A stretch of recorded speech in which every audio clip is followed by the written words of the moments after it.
Hoy nos vamos de viaje, pero no a cualquier lugar. Vamos a explorar el plano mismo de la vida.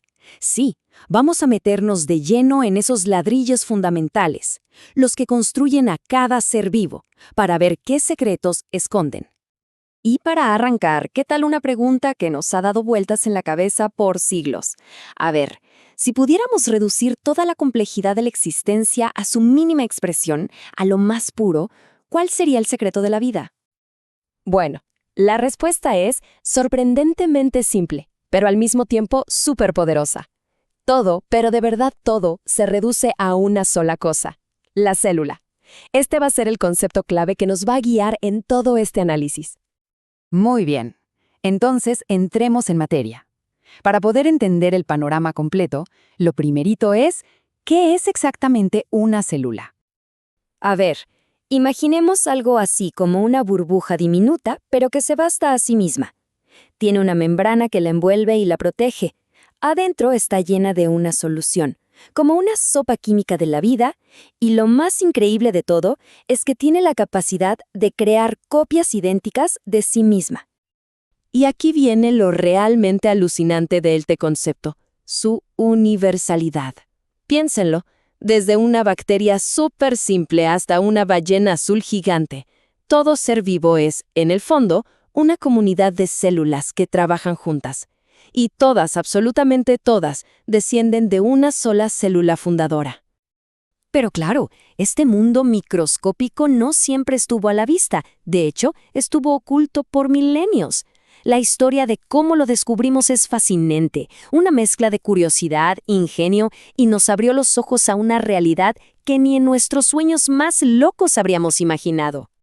Todo este viaje arrancó por allá en 1665 con un tal Robert Hooke, que vio unas celdillas en un corcho y les puso ese nombre. Un poquito después, Leeuwenhoek fue el primero en ver microorganismos vivos moviéndose por ahí. Pero ojo, tuvieron que pasar casi 200 años para que Schleiden y Schwann dijeran: un momento, todos los seres vivos están hechos de células, formalizando la teoría celular. Y claro, luego llegó Darwin para darnos la pieza final del rompecabezas, el mecanismo evolutivo que explica toda la diversidad que surgió a partir de ellas. Ok, pero una célula no es solo una bolsita con cosas adentro. No. Es una máquina súper sofisticada que sigue un manual de instrucciones al pie de la letra.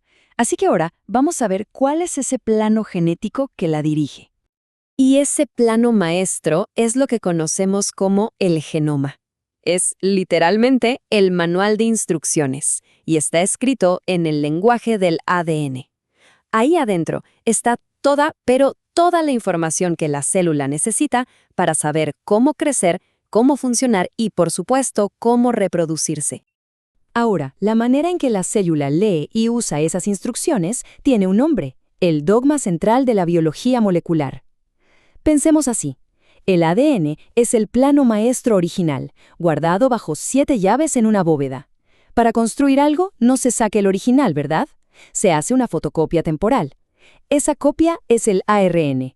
Y luego, ese mensaje del ARN se usa para fabricar las herramientas y las máquinas de la célula, que son las proteínas.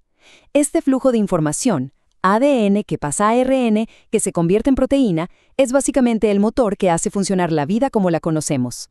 ¿Y quieren una prueba de lo importante que es este proceso? Bueno, solo hay que ver qué pasa cuando alguien lo hackea. Y el ejemplo perfecto son los virus. Los virus son una cosa rara, no están vivos del todo. Pero cuando invaden una célula, ¡zas!, secuestran toda su maquinaria para hacer más copias de sí mismos. La cita lo describe perfecto. Son como zombies químicos.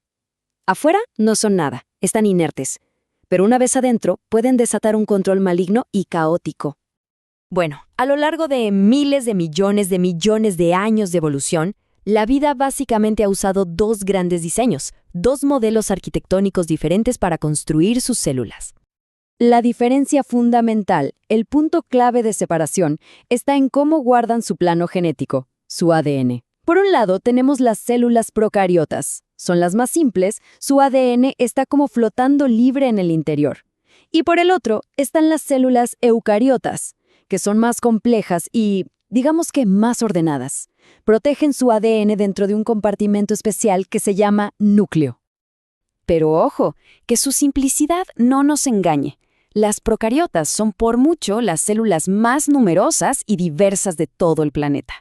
O sea, están en todos lados, en el suelo, en el agua, hasta en el lodo de los volcanes. Y como se pueden duplicar rapidísimo, a veces en solo 20 minutos, su capacidad para evolucionar es vertiginosa. Y luego estamos nosotros. Y las plantas, los animales, los hongos, todo lo que vemos a simple vista. Todos estamos hechos del otro tipo de célula, las eucariotas. Es justamente esa complejidad, esa organización interna tan sofisticada, lo que permite que existan organismos como nosotros.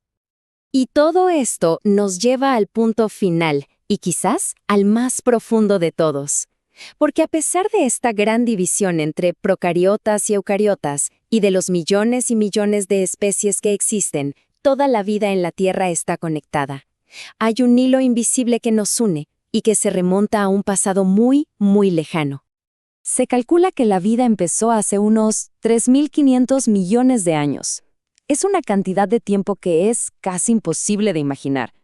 Pero lo más increíble, lo que de verdad vuela la cabeza, es pensar que cada célula que existe hoy, en un árbol, en una bacteria, en todo ser vivo, heredó su manual de instrucciones genéticas de una única célula ancestral que vivió en esa época remota.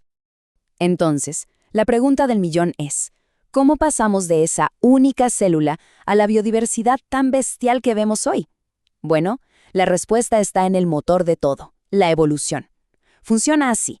La copia del ADN no es perfecta. A veces hay pequeños errores, lo que llamamos mutaciones. La mayoría de esos errores no sirven para nada, o son malos, pero de vez en cuando uno de esos cambios da una pequeña ventaja.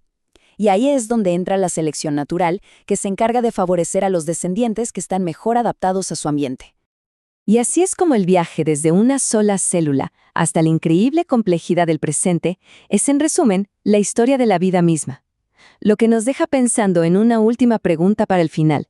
Si todo esto es el camino que ya recorrimos, ¿hacia dónde se dirigirán las próximas ramas en este inmenso árbol de la vida?